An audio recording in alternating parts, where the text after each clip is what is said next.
May buntag mga higala, mga kaigsunan, mga pinalangga diri sa lugar sa Cambayog. Ug ako pong gina-greet ang mga kaigsunan nato diha sa Facebook page o sa atong mga suki na tagapaminaw.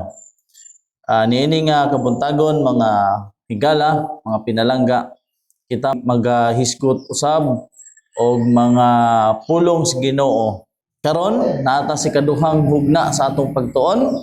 Niini nga kabuntagon atong pagatunan ang libro ni Propeta Daniel. O kini makaplagan mga pinalangga diri sa Daniel Kapitulo 8, versikulo 13 antod sa 14.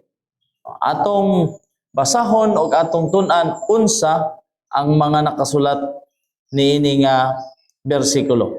Ingon diri sa Daniel 8, versikulo 13 o 14 nagaingon, unya nadungog ko ang usa ka balaan nga nagasulti og dihay lain nga balaan nga miingon ni adtong usa ka balaan nga nagsulti hangtod kanus ang pananawon mahatungod sa dayon nga halad nga sinunog og ang kalapasan nga makalumpag aron sa paghatag sa balaanong puloy-anan og sa panon nga pagayatakan ilalom sa tiil. Og siya mingon kanako, hangtod sa 2,000 og 700 ka mga gabii og mga buntag, unya ang balaanong puloy-anan pagalinisan. So, naghisgot diri sa Daniel 8 versikulo 14 na adunay 2,000 og 700 ka mga gabii og mga buntag. So naghisgot og numero diri 2,300 days unya ang balaanong puloy-anan pagalinisan. Unsa man ibot pasabot ani nga panultihon mga higala nga pagtuman sa 2,300 days ang balaanong sanktuaryo o puloy-anan pagalinisan. So muna ang sentro sa atong pagtuon karon mga higala o sa dili pa ta magpadayon sa unahan ato unay kining pag-ablihan pinagis pagampo. Amahan nga balaan, niini nga kabuntagon, kami nagapasalamat kanimo sa dugang na adlaw sa among kinabuhi. Kami magapatalingog sa imong balaang pulong. Tagay kami kaalam langitnon sa among pagpaminaw, among masabtan o among maibutang sa among kasing-kasing hunahuna ang mga pulong na walay katapusan. Salamat Ginoo sa pagdungog sa among pagampo sa ngalan ug sa gawom sa manluluwas na mao sa Jesucristo. Amen. So magpadayon kita mga higala, mga pinalangga nining atong pagtuon may tungod sa aklat ni Daniel sa Kapitulo 8 versikulo 14. Ang 2,300 days mga higala, kini natuman ni adtong October 22, 1844. Mao kini siya ang usa sa pinaka lisod sabton na propesiya sa aklat ni Daniel. Kini nga propesiya mga higala, atong tan-awon diri ug kanus kini nagsugod. So mao na ang atong pagtuon karon. Ang maong teksto naghisgot og sanktuaryo pagalinisan. Unsa man ning sanktuaryo? Kung atong tan-awon mga higala sa karaan nga testamento diri sa Exodo 25 versikulo 8, ang Ginoo nagsugo na maghimo og balaan nga puloy-anan. Sumala diri sa versikulo 8 sa Exodo 25. Mao ni ang gingon. Og pagabuhaton mo sila og usa ka balaang puloy-anan alang kanako aron ako magapuyo taliwala nila. So nagsugo ang Ginoo pinaagi kang Moses na magbuhat og balaang puloy-anan o gitawag na sanctuary, no? Aron ako magapuyo taliwala nila. So ang Ginoo nagpahimo siya og sanktuaryo aron mupuyo siya didto, o ang sanktuaryo mao'y pulianan si Ginoo. Sama ra na siya sa sanktuary nga giisgutan sa Daniel kapitulo 8 bersikulo 14, no?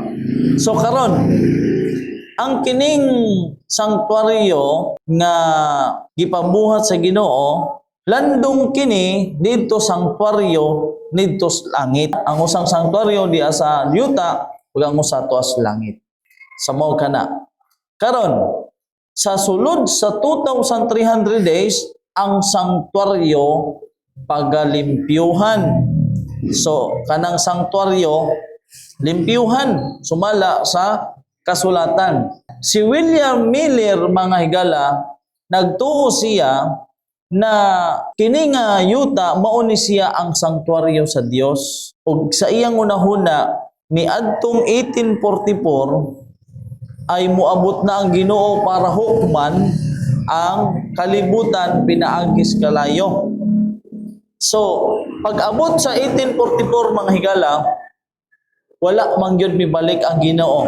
Unsa man ay ang kamatuoran nga gipadayag sa Ginoo bahin aning 2,300 days, pero natuman naman ni kini mga higala ni adtong 1844 October 22. So pangutana, kano sa man ni nagsugod kung natapos ni siya ni adtong 1844 October 22 ug wala man miabot ang Ginoong Hesukristo sa ikaduha ni adtong 1844 October 22, unsa man ay ambot pasabot sa Ginoo na pagalinisan. Kay William Miller, ang iyang nasabtan ra ang gitawag ra na earthly sanctuary. Wa siya kay balo o wala mapadayag kaniya sa Ginoo na aduna di ay gitawag nga heavenly sanctuary. So basahon nato ang Hebrewhanon kapitulo 9 bersikulo 23. Ingon dere, busa kinahanglan nga ang mga hulad sa mga butang sa kalangitan pagahinluan niini, apan ang mga butang langitnon sa ilang kaugalingon pagahinluan uban sa mga labi pang maayo nga halad kay niini. Versikulo 24, kay si Kristo wala misulod sa dapit nga balaan nga binuhat sa kamot, ingon sa sumbanan sa matuod, kundili ngadto sa langit kayon sa pagpangatubang karon tungod kanato sa atubangan sa Dios. So, ni adtong 1844 October 22, dili di ito ang second coming sama sa gi-expect sa Millie Rights Movement, kundi ang hitabo event ni adtong 1844 October 22 mao da ito ang pagsulod sa Ginoong Hesukristo didto sa gitawag na heavenly sanctuary didto sa most holy place. Si William Miller nagtuo na mubalik gyud ang Ginoo diri sa yuta sa iyang prediction na October 22, 1844, ubalik ang Ginoo, iyang hukman ang kalibutan, pinaagis kalayo. Pag-abot anak mga higala, sumala sa kasaysayan, mao na'y gitawag nga great disappointment. Mao kana. Ug kana nga propesiya, didto na gihisgutan sa pinadayag, Gs, versikulo Gs, karon, kung nahuman ang 2,300 days ni adtong 1844 October 22, wala miabot si Kristo, kundi mao dayto ang pagsulod sa heavenly sanctuary didto sa most holy place. Karon, pangutana, kano sa ama nagsugod kining 2,300 days? Atong basahon ang Daniel kapitulo 9 bersikulo 25. Nagingon, busa hibalui og sabta nga sa paggula sa sugo sa pagpahiuli og sa pagtukod sa Jerusalem alang sa Mesiyas ang prinsipe, mapito ka semana og kan-uman og duha ka semana tukuron kini pag-usab uban ang dalan og ang kuta bisan sa masamok nga mga panahon. Bisan sa masamok nga panahon, mga higala, mga pinalangga, tukuron yun sumala sa sugo ang gitawag nga Jerusalem. So kinsa man ang nagsugo atong pagtukod? Kung atong tan-aw ng kasaysayan, mga higala, nagsugo ani si gitawag nga Artaxerxes. Si Artaxerxes, mga higala, tungod kay Nehemiah na tuwa dito siya sa lugar ni Artaxerxes, ang Haring Artaxerxes nagbuhat og sugo nga ang Jerusalem na naguba iyang tukuron pag-usab. Og nahitabo na ni adtong 457 BC. Sumala sa mabasa sa kasaysayan, ingon diri 2,300 days had been found to begin when the commandment of Artaxerxes for the restoration and building of Jerusalem went into effect in the autumn of 457 BC. Sawa na siya, nagsugo di ay ang 2,300 days ni atong 457 BC. So migula ang sugo ni Artaxerxes na tukuron pag-usab ang Jerusalem, ang wall sa Jerusalem, tapos ang Jerusalem ni atong 457 BC. Atong basahon ang Ezra kapitulo 7 bersikulo 11, 13 og lukso ngadto sa 7. Mao gingon. Karon mao kini ang hulad sa sulat nga gihatag ni Artaxerxes nga hari alang kang Esdras, ang saserdote, ang eskriba, bisan pa ang eskriba sa mga pulong sa mga sugo ni Jehova o sa iyang kabalauran sa Israel. Sa mao kana ang nasulat sa Ezra. So, si Artaxerxes gigamit sa Ginoo nga maghatag og sugo nga tukuron ang gitawag nga Jerusalem, pagatukuron pag-usab sa pangunguna ni Esdras, no? So dito, mga higala, sumala sa pulong sa Ginoo, bisan pa ang eskriba sa mga pulong sa mga sugo ni Jehova og sa iyang kabalauran sa Israel. Versikulo 13. Ako naghimog usa ka sugo nga ang tanan kanila sa katawhan sa Israel og ang ilang mga saserdote og ang mga lebihanon sa akong ginharian nga may hunahuna sa ilang kaugalingong kinabubuton sa pag-adto sa Jerusalem umuban kanimo. So mao na siya. Ang mga gustong muli, muuban sila kang Ezra. Adto. At ang hari na si Artaxerxes ang siyang magpinan sa anak na pag-restore, pag-usab sa kuta, sa wall sa Jerusalem, bisan pa ang Jerusalem. Samo na siya. 7. Og may ming-adto nga uban sa mga anak sa Israel og sa mga saserdote og sa mga lebihanon og sa mga awit, og sa mga magbalantay sa pultahan, og sa mga ninitihanon ngadto sa Jerusalem sa ikapito ka tuig ni Artaxerxes nga hari. So niadtong panahon na, mga higala, mga pinalangga, si Haring Artaxerxes 7 ka tuig na siya naghari. Mao na siya. Dirita sa giisgutan, mga higala. 457 BC nagsugod ang gitawag nga 2,300 days. Dirita sa Daniel kapitulo 9 bersikulo 24. Ingon diri, kapituan ka simana maoy tagal ibabaw sa imong katawhan o sa imong balaang syudad, sa paghuman sa kalapasan o sa pagtapos sa mga sala o sa paghimo sa pagpasiguli alang sa kasalanan o sa pagsulod sa walay katapusang pagkamatarong o sa pagpamatuod sa pananawon o sa panagna o pagdihog sa labing balaan sa mga balaan. So nagisgot diri sa Daniel kapitulo 9 bersikulo 24 o gitawag nga kapituan ka simana. Kung atong tan-awon, mga higala, ang 70 weeks No? Kung imong tan-aw na kay ang 70 weeks, equivalent na siya mga higala og 490 years kay ang usa man ka kuan, ang usa ka adlaw, usa ka tuig man na siya. So ang 70 weeks or 490 years. Mauna ang panahon nga matapos ang panahon sa mga Hudyo or mauna siya ang tinatawag na totally rejection ng mga Hudyo pinaagi sa mensahe ni Apostol Pablo. Karon sa panahon mga higala nga gibautismohan sa Ginoo, gidihog gihapon ang Ginoo niadtong AD 27. So gikan didto mga higala, gikan sa 457 BC hanto didto sa panahon sa 27 BC.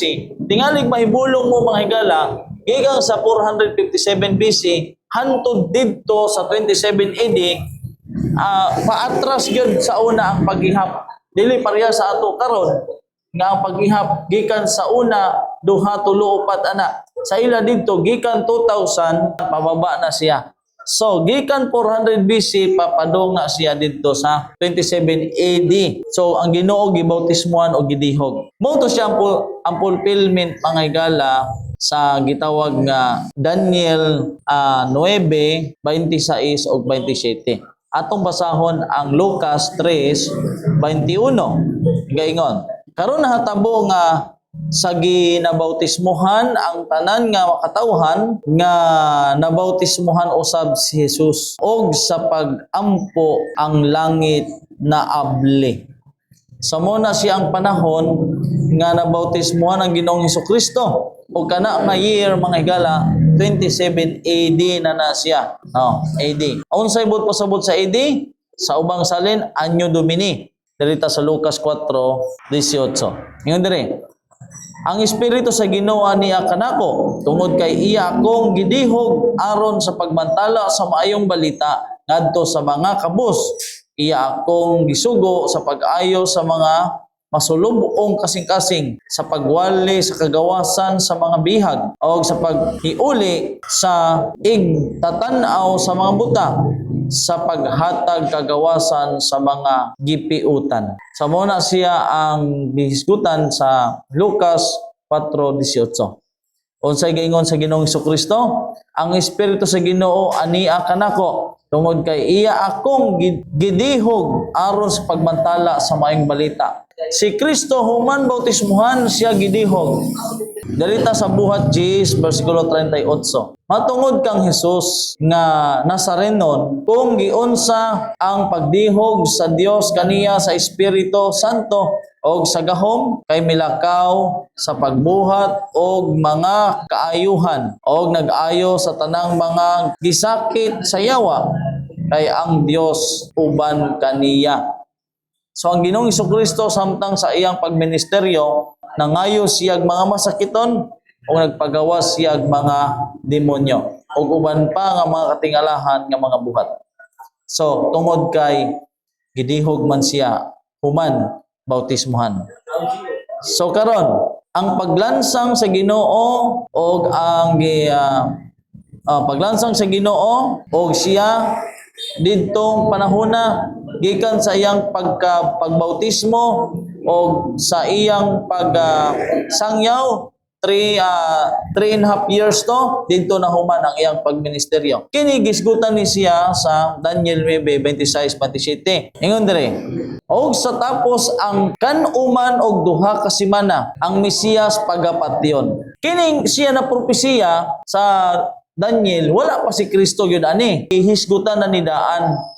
Gipropesiya na ni Daan ni Propeta Daniel sa Kapitulo 9, versikulo 26. Ingon diri, og sa pagtapos sa kanuman og duha ka semana ang Mesiyas pagapatyon. Og siya walay bisan usa. Og ang katawhan sa laing prinsipe nga muanha maoy muguba sa syudad og sa balaang puloy-anan og ang katapusan ni ana mahiuban sa baha o bisan hangtod sa katapusan may gubat ang mga pagkalumpag gitagal nga daan. So this kuan na gyud gipropesi na daan 27. Og siya nagapamatuod sa lig-on nga tugon uban sa daghang sulod sa usa ka semana o sa tunga sa semana, iyang pahunungon ang paghalad o ang halad nga kalanon o ibabaw sa pako sa mga dulumtanan, muanhi ang magalumpag o bisan hangtod sa pagtibawas o kana sanglit na tagal na ang kaligotgot igabubo sa ibabaw sa linumpagan o linumpag. Atong basahon ang Mateo 27:50 hantod sa 51 nagaingon. Og si Jesus misinggit pag-usab sa makusog nga tingog og nagtugyan sa iyang espiritu. Bersikulo 51. O ganiya karon ang tabil sa templo napikas gikan sa ibabaw hangtod sa ubos og ang yuta na uyog og nangabuak ang mga batong bantilis. So grabe no? Pag atong panahon na ang mga tabing sa templo napikas to siya. Oh.